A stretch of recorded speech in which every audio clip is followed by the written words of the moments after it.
ከገበያ ማር ስትገዙ እነዚህ 3 ዘዴዎች ተጠቅማችሁ ንጹህ ማር መሆኑን ማረጋገጥ ትችላላችሁ። ንጹህ ብርጭቆ ውስጥ ንጹህ ውሃ ጨምሩበትና በላዩ ላይ ማር በማንኪያ ቆንጥራችሁ ጨምሩበት።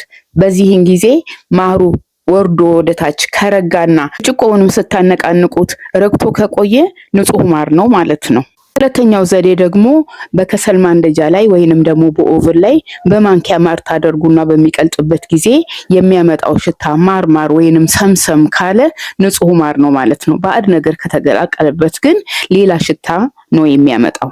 ነገራችን ላይ እኔ በመኖርበት በአዳማ ከተማ አመዴ ገበያ የሚባል ትልቅ የገበያ ማዕከል አለ።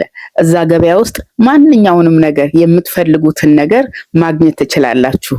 እንዳጋጣሚ እኔም ወደ ገበያ ሲሄድ ኤፍሬም ማር የሚል መደብር ስለነበረ እዚያ ገብቼ ነው ይሄንን ማር ቴስት ያደረኩት። ሶስተኛው ዘዴ ደግሞ ማሩን በጣታችሁ ተነካኩና በጣታችሁ ቴስት ታረጉታላችሁ። በጣቶቻችሁን በመታገናኙበት ጊዜ የሚሳሳብ ከሆነ ንጹህ ማር ነው። ጣታችሁ ላይ የሚቆራረጥ ከሆነ ግን ፌክ የሆነ ማር ሊሆን ስለሚችል እዛ ላይ ጥንቃቄ ማድረግ አለባችሁ። እንግዲህ እነኚህን ዘዴዎች ተጠቀሙና ንጹህ ማር ለመግዛት ሞክሩ።